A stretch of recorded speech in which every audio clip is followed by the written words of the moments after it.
Halo,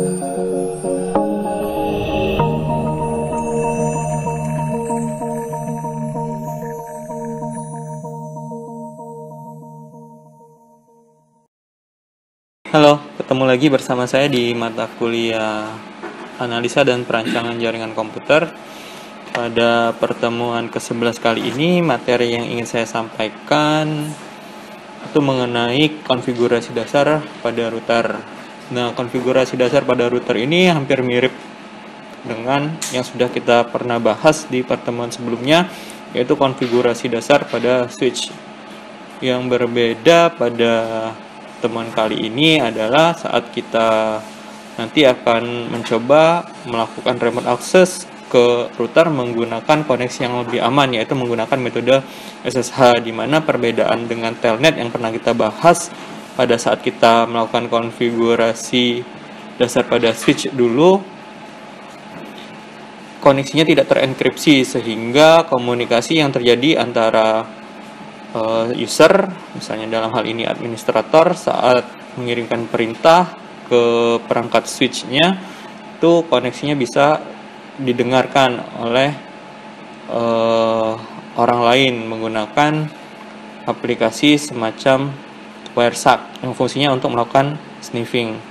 Nah, oleh karena itu nanti pada akhir dari slide ini kita akan mencoba mengkonfigurasi SSH dengan generate key-nya itu 1024. Sebenarnya dia mendukung sampai 2048. Jadi semakin tinggi bit untuk generate key-nya, maka akan semakin aman juga karena enkripsinya juga akan semakin lebih kuat. Akan tetapi semakin tinggi bit tersebut akan semakin lama proses generate-nya, sehingga nanti akan disesuaikan dengan device masing-masing. Nah, kita mulai saja pembahasannya. Untuk mode yang ada pada router itu juga sama, ada exec mode, kemudian privilege mode, lalu global config dan specific config. Kalau misalnya kalian lihat di sini di user exec mode ini, tandanya juga sama, yaitu lebih besar dari. Kemudian untuk berpindah dari exec mode ke privilege mode, kita bisa menggunakan perintah enable. Nah, di privilege mode ini fungsinya adalah untuk biasanya melihat konfigurasi yang sudah dilakukan dengan perintah show, ataupun melakukan proses penyimpanan dari konfigurasi-konfigurasi tersebut. Misalnya dengan perintah write atau copy run start, atau copy spasi running config spasi startup config. Nah, fungsi dari penyimpanan ini adalah ketika misalnya kalian ingin menambah modul interface yang ada di router, kan kita harus mematikan powernya. Nah, saat mematikan powernya, apabila konfigurasi yang kalian ini tidak kalian simpan ke dalam NVRAM, maka saat kalian menghidupkan ulang dari perangkat tersebut atau router ini, konfigurasi yang sudah kalian lakukan itu akan hilang juga, terhapus, karena dia hanya tersimpan di memori sementara atau RAM. Jadi saat RAM tersebut tidak mendapatkan daya atau power, maka secara otomatis akan terhapus isinya.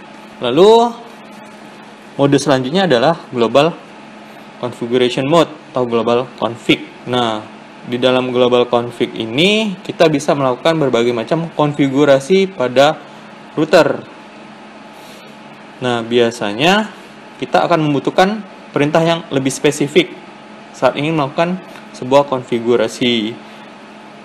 Nah, saat kita membutuhkan perintah yang lebih spesifik, itu disebut dengan specific config. Misalnya config if saat kita mengetikkan interface.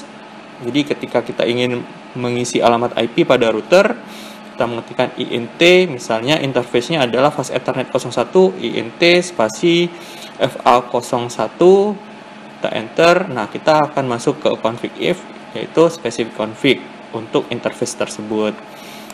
Nah, pada konfigurasi dasar pada router kali ini, topologi yang digunakan kurang lebih seperti ini. Jadi kalian bisa menggunakan topologi contoh yang sudah saya buat, di mana kita membutuhkan sebuah PC, yaitu PC administrator yang kita hubungkan dengan kabel konsol. Jadi saat kalian mengklik PC administrator tersebut, kalian harus memilih portnya adalah RS232, kemudian kalian hubungkan dengan router dengan memilih port konsol, seperti ini. Nah, lalu apa saja? Sama seperti yang sudah kita bahas. Pertama, konfigurasi dasar pada router itu adalah memberikan nama pada router tersebut, atau kata lainnya adalah memberikan hostname. Nah, hostname ini atau nama host itu perintahnya adalah hostname spasi nama dari host tersebut. Nah, di sini contohnya adalah hostname-nya adalah ISB-router. Maka secara otomatis router itu akan berubah namanya menjadi ISB router. Nah, konfigurasi yang kedua yang tidak kalah penting yaitu konfigurasi password. Karena dia sudah berubah hostname-nya, maka nama dari routernya juga berubah. Kita tinggal mengetikkan perintah pada mode global config.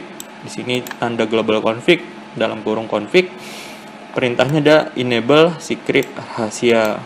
Sama seperti pada switch, kita bisa memberikan password dengan dua mode, satunya secret, satunya password biasa. Apa bedanya? Kalau secret dia rahasia, kalau password dia tidak rahasia. Jadi ketika kita menggunakan enable secret, maka password rahasia ini akan di encrypt. Sedangkan apabila kalian menggunakan enable password, maka passwordnya ini tidak akan di encrypt, sehingga ketika kalian nanti melihat isi konfigurasi dengan perintah show running config, maka tidak rahasia ini akan bisa terbaca.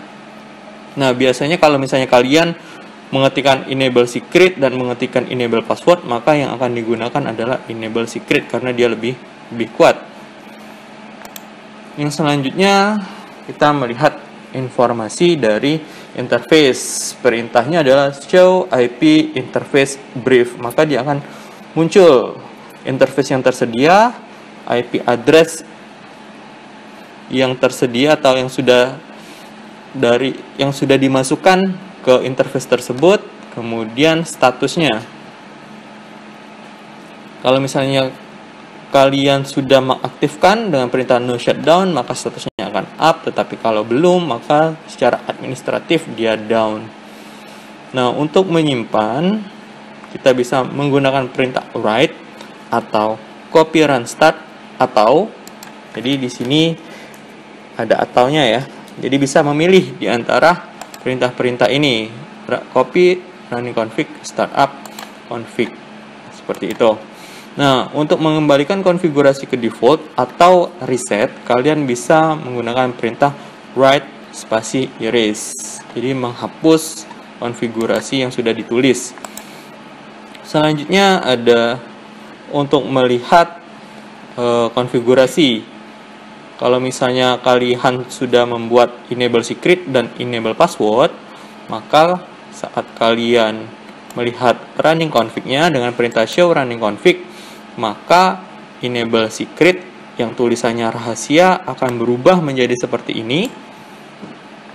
Sedangkan enable password yang tidak dienkripsi ya tetap akan bisa terbaca. Passwordnya adalah tidak rahasia. Nah, untuk merubah password yang tidak rahasia ini, kalian bisa menggunakan service password encryption. Jadi ketika kalian mengetikkan service password encryption pada global config, maka secara otomatis yang tadinya tidak terenkripsi menjadi terenkripsi meskipun tidak terlalu kuat. Oke, hasilnya seperti apa? Jadi ketika kalian sudah mengaktifkan service password encryption seperti ini, maka yang tadinya tulisan tidak rahasia akan menjadi seperti ini isinya. Oke. Nah, selanjutnya kalau misalnya kita lihat di sini adalah konfigurasi password konsol. Password konsol ini berfungsi saat nanti kita menghubungkan PC admin ke router menggunakan kabel konsol. Nah, apabila tidak di password, maka ketika kita menggunakan terminal, maka kita langsung akan masuk ke dalam routernya. Sedangkan apabila kita menggunakan password, ketika kita pertama kali membuka terminal, maka secara otomatis disuruh memasukkan password dulu.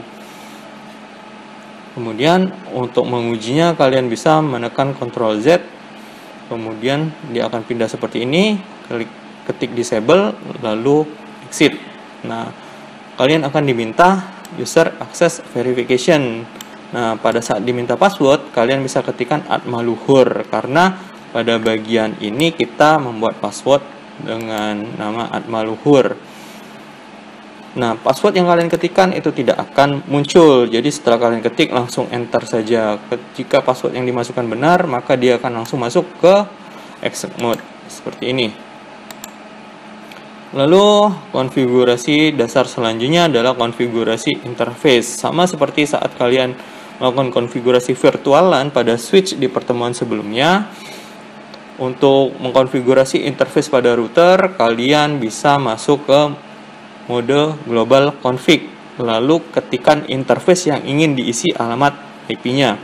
Contohnya interface GI 000. Lalu masukkan alamat IP-nya 10.1 misalnya, spasi netmasknya ini /24. Nah, perintah no shutdown ini untuk mengaktifkan link dari interface GI atau gigabit Ethernet 000 ini. Seperti itu.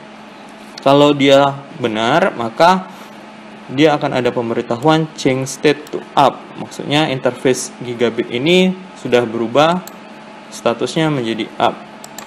Lalu untuk melakukan konfigurasi dasar pada router selanjutnya, kita bisa mengisikan alamat IP untuk PC-nya.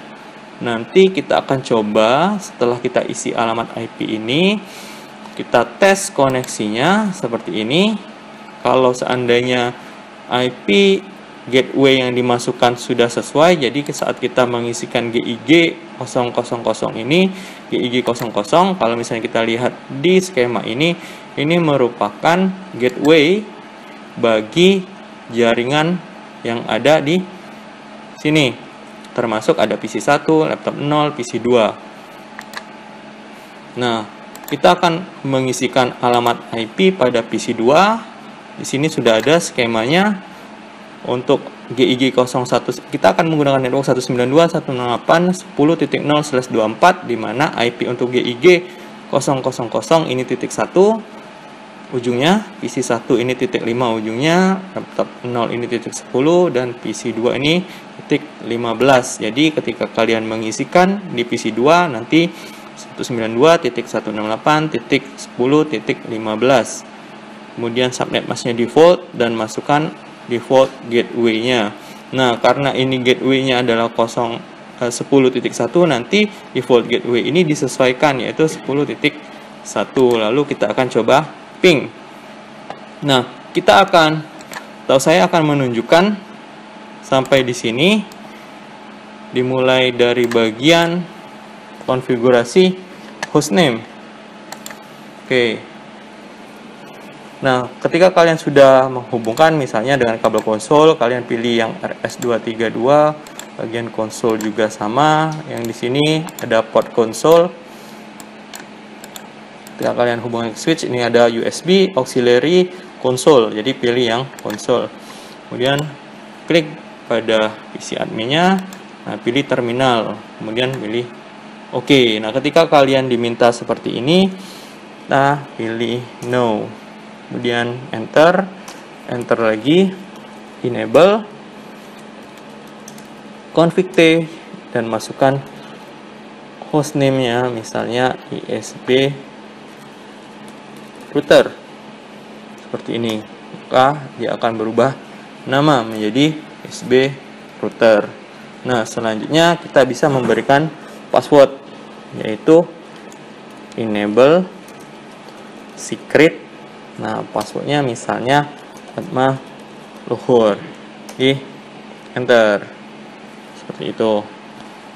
Apa yang bisa kita lakukan selanjutnya? Kita bisa mengisikan alamat IP untuk interface GIG 000. Bagaimana caranya? Seperti yang sudah saya jelaskan tadi, kita bisa masuk ke specific config dengan perintah interface GI 0/0/0, disesuaikan dengan punya kalian, enter, lalu masukkan alamat IP-nya 192.168.10.1 karena di bagian ini sudah saya tentukan, yaitu titik 1. Kemudian masukkan netmasknya 255.255.255.0, enter. Oh ya, nah ketika kalian misalnya ada error seperti ini, invalid input, dia akan menunjukkan nih dengan tanda kecil yang ada di sini. Berarti di bagian ini ada yang kurang. Apa yang kurang? Perintahnya. Jadi tidak boleh langsung mengisikan alamat IP, tapi harus ada perintahnya, yaitu IP address spasi alamat IP spasi netmasknya. Enter. Nah kalau udah salah, nggak usah dihapus karena ini tidak bisa dihapus. Jadi tinggal diulangi saja. Lalu kita aktifkan linknya karena masih merah. Kalau misalnya kalian lihat di sebelah sini masih merah GIG-nya. Perintahnya apa? No shutdown, atau bisa disingkat no shut atau no sh saja seperti ini. Di enter. Nah kalau sudah up, dia menjadi warna hijau. Selanjutnya, apa yang bisa kita konfigurasi lagi? Kita sudah mengkonfigurasi hostname. Kita juga sudah memberikan password. Selanjutnya, kita karena sudah mengisikan alamat IP, kita bisa melihat informasi mengenai alamat IP tersebut. Oke, kita cek seperti ini.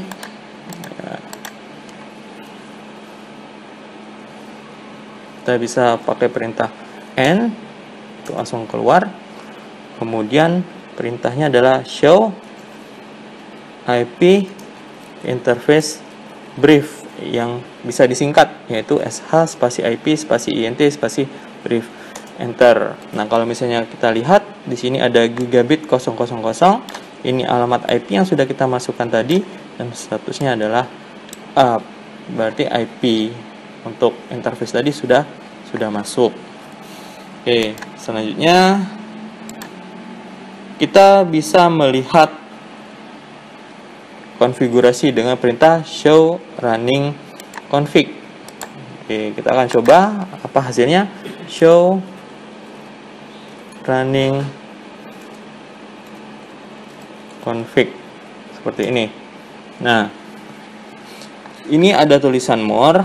Untuk melihat lebih bawah, kalian gunakan spasi. Kalau misalnya kalian lihat di sini sudah jelas hostname-nya ISB router, kemudian enable secret atma luhur sudah dienkripsi menjadi seperti ini. Kalau kita spasi, dia akan turun satu kali, di spasi lagi dia akan turun lagi.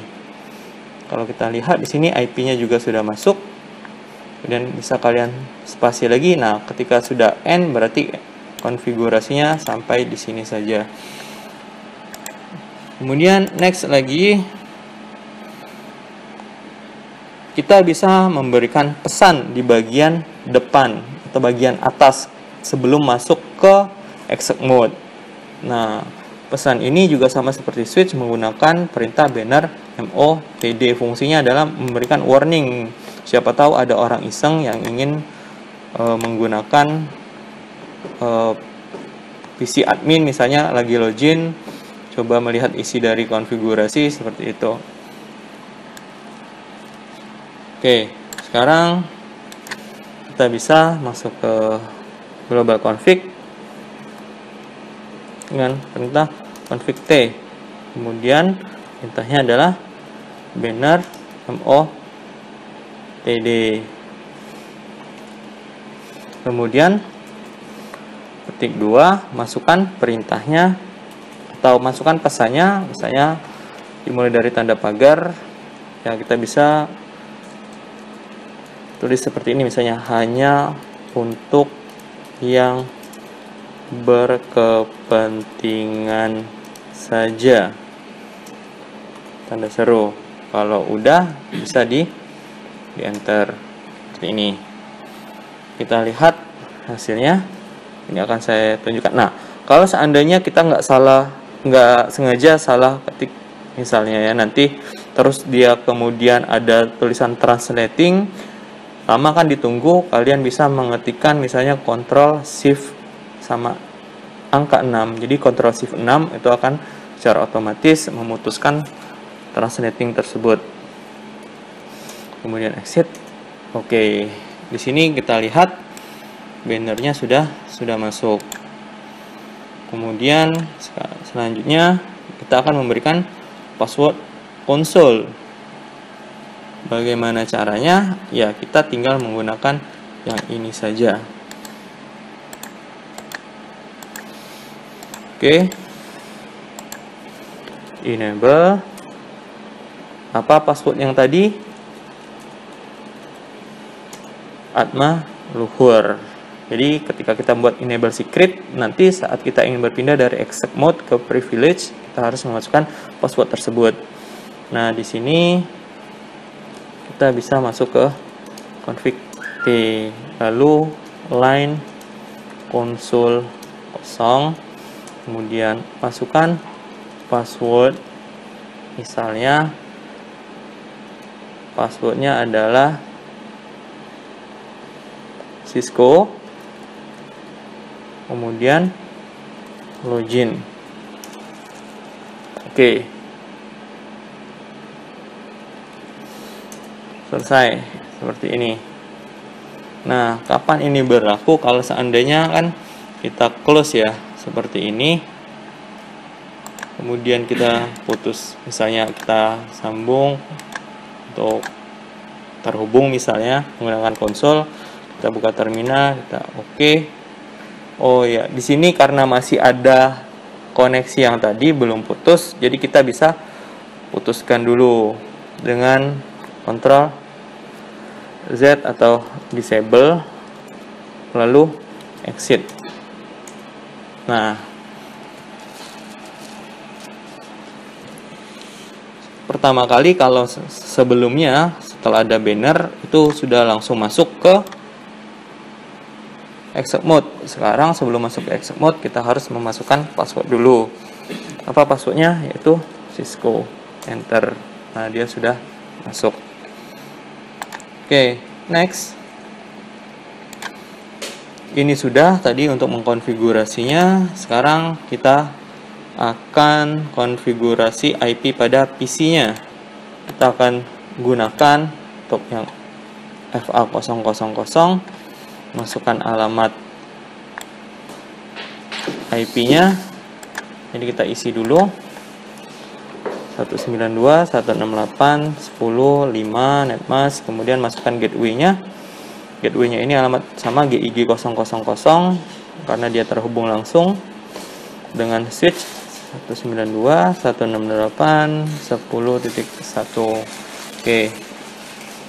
Sekarang kita coba tes koneksi ke routernya dengan perintah ping 192.168.10.1. Enter. Oke, kalau udah reply berarti udah nyambung antara PC 1 dan routernya. Nah, selanjutnya kita bisa mengkonfigurasi untuk telnet. Jadi kita akan mencoba remote dengan telnet. Nah, pada konfigurasi telnet ini kita harus mengkonfigurasi line VTY-nya dulu. Di sini saya menggunakan line VTY 04, di mana password dari line VTY-nya adalah TI6JJ. Oke, kita mulai saja. Enable, masukkan Atma Luhur passwordnya, kemudian config T, baru masukkan line VTY 04 password TI6JJ, enter, kemudian login. Nah, kenapa di sini saya tidak masukkan transport input, misalnya telnet? Ya, secara default transport inputnya itu all, jadi mau telnet mau SSH itu semua diakui. Nah, dengan sudah kita konfigurasi line VTY seperti ini, kita sudah bisa meremote. Caranya gimana? Caranya bukan dari PC administrator. Jadi kalau PC administrator tadi kita hubungan dengan konsol, dengan kita mengaktifkan line VTY, kita bisa melakukan remote atau mengakses routernya dari jaringan lokal dengan PC manapun, asal sudah diisi alamat IP address-nya. Misalnya yang sudah diisi adalah PC1. Kita dari command prompt tadi kita ping berhasil. Ya, perintahnya sederhana. Telnet spasi alamat IP-nya 192.168.10.1. Nah, diminta di sini passwordnya. Apa passwordnya? TI6JJ. Enter. Nah, kalau berhasil, dia akan masuk seperti ini. Dari sini kita bisa mengkonfigurasi, jadi tidak harus balik ke ruangan server lagi pakai PC admin, enggak. Karena sudah bisa, ya kita akan konfigurasi dari PC1 saja. Nah, ini yang penting karena telnet ini tidak aman, jadi kita akan mencoba membuat konfigurasi SSH, di mana konfigurasi SSH ini tentunya lebih aman.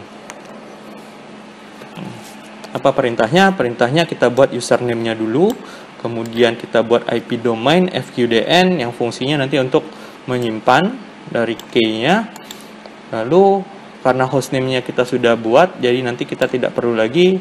Yang paling penting adalah saat melakukan generate ini dengan kriptografi algoritma RSA, ya, dimana panjang kuncinya adalah 1024 dan kita akan menggunakan SSH versi 2. Ini option tapi sangat disarankan menggunakan versi yang 2. Oke, langsung saja kita mulai.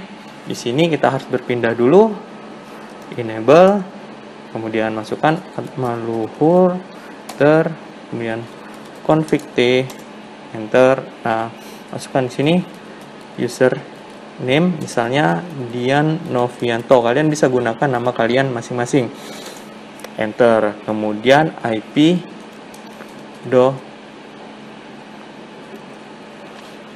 domain name, perintahnya.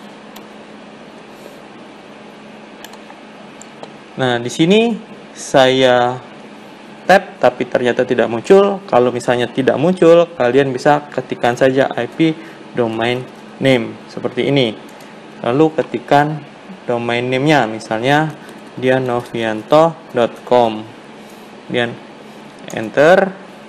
Ini kalau dia tidak ada error, ya berarti apa yang kalian ketikkan sudah benar. Kemudian tinggal perintah crypto key generate SSH-nya aja, crypto key generate.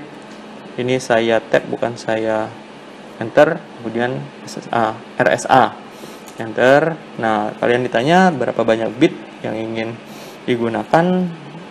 Di sini ada tulisan, nanti maksimalnya ketika kalian mengisikan ini 2048. Saya gunakan 1024. Kemudian enter.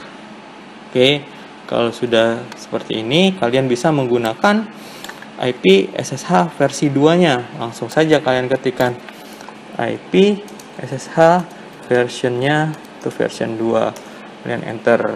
Nanti SSH enable. Oke, kalau sudah seperti ini, langkah selanjutnya bagaimana? Langkah selanjutnya adalah mencoba masuk atau meremote menggunakan SSH ini. Oke, kita akan coba keluar dulu, ya. And exit seperti ini. Nah, kita udah keluar. Format untuk masuk menggunakan SSH adalah SSH -l spasi nama host Dianovianto tadi spasi alamat IP targetnya yaitu 192.168.10.1. Oke, kita coba saja SSH spasi -l spasi username-nya Dianovianto spasi alamat dari routernya.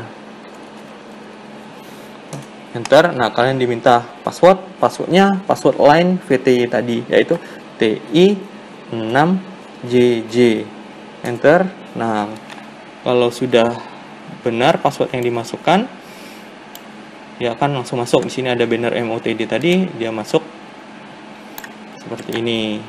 Jadi kalau sudah ada SSH, ya gunakan SSH, nggak perlu gunakan Telnet. Kalau seandainya kalian ingin menggunakan SSH saja, ingin menonaktifkan Telnet, kalian bisa untuk transport inputnya ya gunakan SSH.